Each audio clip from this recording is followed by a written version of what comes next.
Jadi sebelum saya mengupas yang lebih dalam, Bapak Ibu mungkin sudah lihat YouTube yang sudah yang sudah beredar di luar sana, yang sudah pula diadopsi sama beberapa pemberitaan online juga, sampai juga akhirnya di kantor saya juga, Nat, lu apa sebenarnya? Saya memang nggak cerita apapun. Dan akhirnya teman-teman jadi akhirnya tahu, pimpinan saya juga tahu, teman-teman kantor dan juga teman-teman sekolah juga jadi tahu. Akhirnya ada juga yang mau manggil saya bilang saya bukan Mama Dede. Mohon maaf Bu, monggo bisa ke RDAY aja gitu ya. Jadi memang saya wangsitnya di sini Bapak Ibu. Jadi betul-betul kehidupan saya ternyata ada di sini. Jadi kayaknya Pak Haji, saya kayaknya nanti pensiun saya kayaknya saya mau di sini aja. Oh iya. Jadi kan ini 9 tahun setengah lagi saya mau pensiun, jadi udah mempersiapkan dari sekarang. Yeah. Oke, Bapak Ibu, maaf ini tadi saya malam baru kita mulai karena saya ada pekerjaan dulu di kantor sehingga saya sampai sini pas banget tadi maghrib, terus melakukan sholat dan lain-lain, baru kita akan mulai. Nah, tidak panjang cerita sana sini, mungkin ada yang sudah tahu saya di YouTube sudah ya? Sudah tahu ya, kita detailkan ya. Jadi singkat cerita, saya kemarin itu ada permasalahan, bukan permasalahannya kita bicara sekarang ya, ini adalah anugerah. Alhamdulillah sebelum saya menuju ke seluruhnya peristiwa yang saya alami, alhamdulillah saya mendapatkan peristiwa besar itu yang kemarin saya alami. 17 kartu kredit itu tidak sedikit. DC-nya pun luar biasa, banyak bolak-balik. Ulang lagi, DC ini bapak-bapak agak blow on dikit. DC apa? DC itu debt collector. Debt collectornya itu bolak-balik dengan kulit sawo matang, kulit yang putih, semua ada. Semua model DC atau debt collector ada, semua menghampiri saya. Saya saat itu adalah menjabat sebagai marketing, sehingga saya bisa mencok sana, mencok sini, dikejar di tangga sini, saya udah muncul di sana. Nah, begitu mumpengnya saya nggak ngerti harus ngapain selama 2 tahun.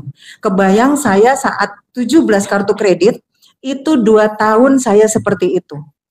Kebayang mungkin Bapak Ibu sekarang sudah merasakan ya, ada hal-hal yang kayak gitu, aduh besok gimana nanti dia datang lagi, aduh nanti ini gimana ada telepon yang masuk, kayak gitu ya. Nah, saya pun mengalami hal yang sama. Gundah, yes, belum kenal 18 ilmu kandang. Pastinya saya nggak kenal 18 ilmu kandang. Saya gundah, gulana, apa dan lain sebagainya ada semua di situ. Singkat cerita, ketika saya kemarin mendapatkan peristiwa indah itu, 17 kartu kredit dengan nominal 150 juta. Buat apa? Seperti yang ada di YouTube, betul, buat foya-foya. Mohon maaf, saat itu saya tidak menyikapi hidup saya dengan baik sehingga saya foya-foya luar biasa saat itu. Nah, setelah 2 tahun berjalan, kebayang Bapak sehari aja pusing ya, ini 2 tahun. Saya mengalami itu 2 tahun, 2 tahun mubeng sana sini. Nggak jelas ke sana ke sini, nggak jelas. Nah, tiba-tiba tetangga temen itu nelpon. Jadi saya udah pindah dari teman saya ini, kan kita bertetangga, terus saya udah pindah, terus dia telepon, Mbak kita ke RDAY yuk, gitu. Itu tiba-tiba, siapa yang menggerakkan? Allah.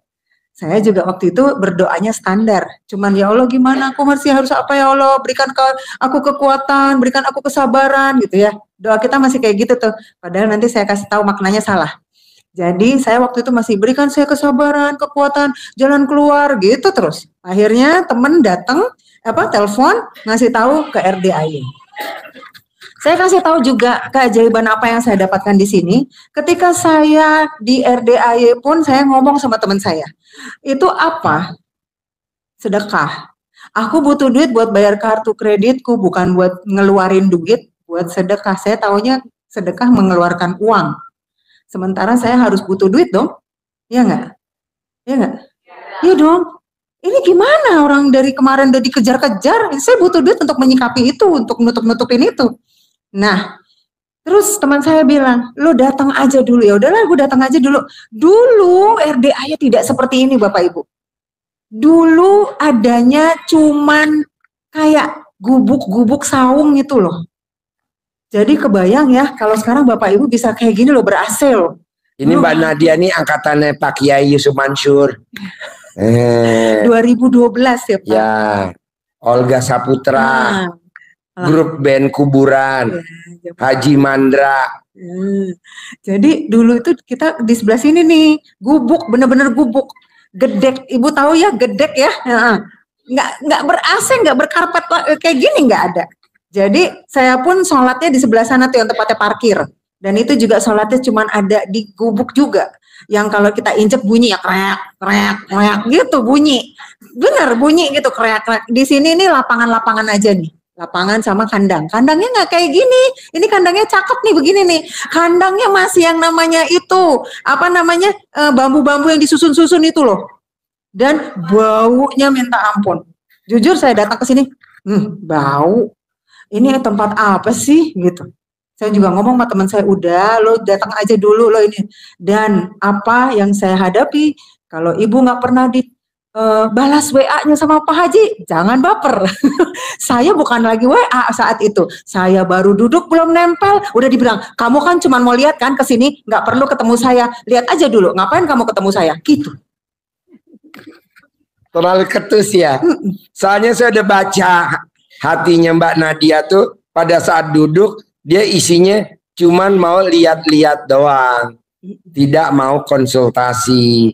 Kan banyak kan semua tamu saya kan konsultasi. Maukah dia presiden, maukah dia menteri, maukah dia dirjen, maukah dia pengusaha, maukah dia gubernur, itu konsultasi, ngobrol. Nah Mbak Nadia udah ngebatin dalam hatinya, mau ngeliat-ngeliat dulu. Akhirnya saya jeplakin tuh ngomongnya. Apa waktu itu saya ngomongnya? Baru duduk belum nempel Bu, baru duduk begini. Kamu kan mau lihat-lihat aja kan? Lihat aja dulu, lihat. Nggak usah dini, masih banyak pasien saya di sini. Kamu kesana aja lihat dulu. Diusir saya Bu. Tepuk tangan dong.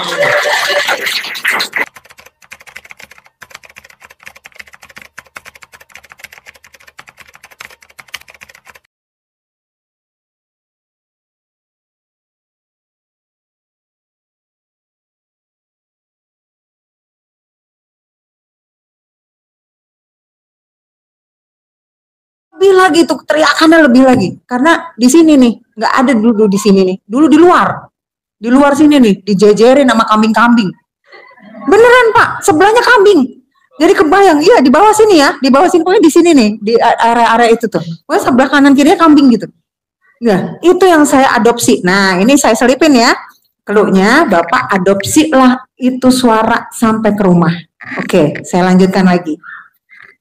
Setelah saya di sini mendapatkan ketenangan batin, akhirnya saya memutuskan. Makanya tadi saya ada bicara sama Bapak salah satu yang ada di sini, Bapak, kita nanti bareng-bareng harus komitmen ya. Karena Bapak Ibu kalau menjalankan hal-hal yang seperti ini tidak bisa kalau Bapak dan Ibu tidak berkomitmen dalam diri sendiri. Artinya apa? Antara ini sama ini harus jadi satu. Ulangin. Antara ini sama perkataan sama ini harus jadi satu. Ya, jadi satunya di mana? Saya waktu jalanin 17 itu, saya simpulkan apa yang Pak Haji sudah sebutkan, misalnya jangan gerutu, gitu kan? Gerutu definisinya apa ya? Ngedumel, ya kan? Kita cari tahu lagi ya, ngedumel. Habis itu kan kayak, ya Allah, kagak beres-beres dah kerjaan gue. Itu ya sama ya. Nah, nggak beres beneran. Berarti ini nanti di sini kepengennya beres kan? Terus di sini ragu-ragu, beres nggak ya kira-kira? Ah beres kali ya. Nggak sama ya. Ini sama ini nggak sama ya. Nggak akan bisa selesai. Ya. Jadi saya kalau dikasih clue sama Pak Haji, misalnya apa Pak Haji ngasih tahu? Mungkin hal yang sama, misalnya kalau perkaranya kayak berdagang atau apa, tadi kan halnya sama ya, kita adopsi aja ya. Jangan gini, jangan sama suami begini, jangan sama istri begini, misalnya gitu ya. Nah, itu harus dikomitin Pak dan Ibu, harus komit antara ini, perkataan sama batin harus jadi satu. Kalau ini melenceng ke kanan, ini jadi ke kiri, terus yang ini lurus, nggak bakal selesai. Ya, kita komit dulu di situ sebelum saya lanjut cerita ya. Kita harus komit di situ. Oke ya. Kita komit ya. Dibuka mindsetnya bahwa semua urusan bukan untuk kita yang cari jalannya. Makanya nanti ada kronologi doanya tuh. Kalau saya kemarin itu menganalisa apa yang sudah Pak Haji ngasih tahu, saya analisa lagi ternyata doa itu tidak dengan bicara ya Allah, ya kan? Ya-nya nggak usah bilang ini ya. Allah mohon kekuatan. Dikasihlah cobaan lagi. Biar apa? Biar tambah kuat. Yes, ya kan? Tambah kuat ngadepin debt collector. Ya. Saya akhirnya nggak mau. Wah, repot dong ya. Kalau aku minta kekuatan dikasih lagi masalahnya biar tambah kuat. Coret, nggak mau lagi saya ngomong diberi kekuatan. Akhirnya saya datang lagi ke sini. Dengerin lagi tuh orang omongan apa, Pak Haji saya dengerin aja dia ngomong apa tuh. Akhirnya saya simpulin lagi. Oh, jangan lagi kita ngomong diberi, minta kesabaran. Sama nggak? Semakin kita diberi sabar, masalah dikasih lagi, biar apa? Lebih sabar. Saya nggak mau Pak, saya coret yang satu itu. Jadi saya nggak mau lagi ngomong yang namanya diberi kekuatan dan beri kesabaran. Satu lagi, setelah saya alamin, wah berarti saya harus cari minta jalan keluar. Saya minta jalan keluar, akhirnya doanya. Ya Allah, minta jalan keluar. Dikasih Bu, banyak. 1, 2, 3, 4. Bingung nggak? Yang mana ya? Kira-kira gue jalanin ini bener nggak ya? Doa lagi kan, yang mana ya? Istiqoroh lagi kan, repot banget nggak ya? Akhirnya saya coret untuk itu. Ternyata clue-nya dari Pak Haji, pernah nggak Pak Haji ngomong? Allah yang kasih jalan, bukan kita yang minta bukan kita yang kasih nyari solusi. Ya, pernah ya Pak Haji ngomong gitu ya? Itu clue-nya, kalau kita jangan minta jalan keluar. Kalau kita minta jalan keluar, dikasih alternatifnya banyak. Jadi Bapak Ibu bingung nanti, berdoa lagi. Repot nggak cari doanya banyak lagi tuh? Iya, kita ibadah lagi ya kan? Wah, apa lagi nih yang mesti gue kerja? Akhirnya Bapak Ibu pakai durasi. Saya udah begini Pak Haji diteror. Mana tanggung jawab Pak Haji? Saya udah gini, saya udah gitu, saya udah gini. Belum berubah juga. Karena Bapak Ibu sudah melakukan doa kronologi, ucapan adalah doa. Kita rubah bareng-bareng, makanya selalu Pak Haji bilang apa? Bersyukur aja. Sekarang konsep doa saya rubah lagi. Karena Pak Haji bilang, ngapain pakai doa, baca Quran aja. Karena Allah sebenarnya sesungguh-sungguhnya Dia yang kasih masalah, Dia yang tahu masalahnya apa, Dia yang tahu gimana masalahnya harus diselesaikan, kita jalanin. Makanya Pak Haji selalu ngomong, syukurin, jalanin. Tahu ya, kita mindsetnya itu dulu ya. Nikmatin, jalani. Ya, syukurin, nikmatin, jalani. Ya, konsep itu dulu ya kita buka ya. Sehingga nanti kita bersama-sama nih, mulai dari ini, sama ini harus jadi satu. Caranya kalau saya kemarin mulai menata apa yang menjadi doa saya. Tapi akhirnya saya kesini lagi. Makanya kenapa saya kemarin lapor sama Pak Haji kan bilang, kalau kita yakin besok ada sesuatu yang kita alamin. Nah, nanti saya cerita nih. Singkat cerita dulu nih ya, kesimpulannya dari yang syukurin jalanin itu, akhirnya saya rubah lagi. Saya nggak mau lagi untuk urusan minta doa macam-macam. Ijab boleh ya, nggak apa-apa, bebas. Tapi karena konsepnya kayaknya kita butuh cuman yakin. Sama satu lagi yang urusan tadi syukurin nikmatin itu. Terus begitu Pak Haji yang kemarin juga ada salah satu yang disebutkan bahwa mendingan baca Quran aja, toh juga Allah tahu apa masalahnya, Allah tahu apa yang harus dijalanin, Allah tahu apa yang harus diselesaikan. Jalanin aja, syukurin aja, nikmatin aja. Nah dari situ akhirnya saya cuman melakukan baca Quran baru juznya 4 Pak, belum 12. Kemarin udah ada, rekening saya nambah 85 juta. Tepuk tangan. Nah, kita harus sama-sama nih. konsepnya harus betul-betul dibuka. Oke, saya cerita yang tadi lagi ya, saya teruskan ya.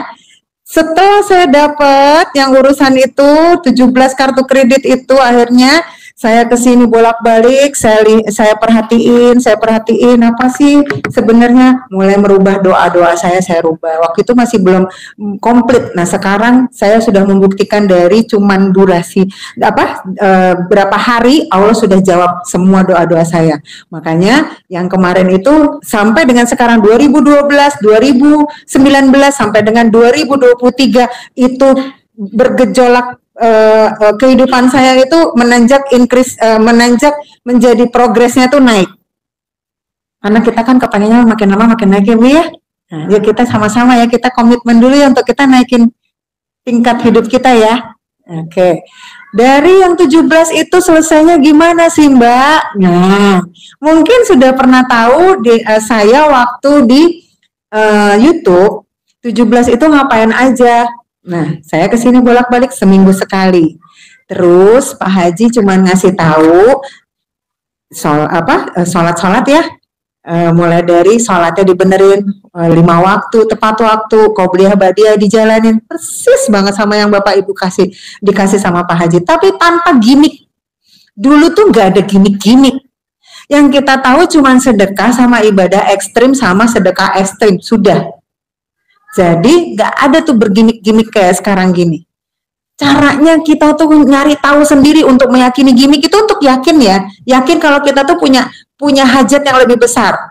Sehingga Bapak Ibu ada kayak sign lampu merahnya. Ketika mau melengseng melakukan apa? Oh keinget di sini ada celana dalam yang aku pakai jadi ciput misalnya gitu ya.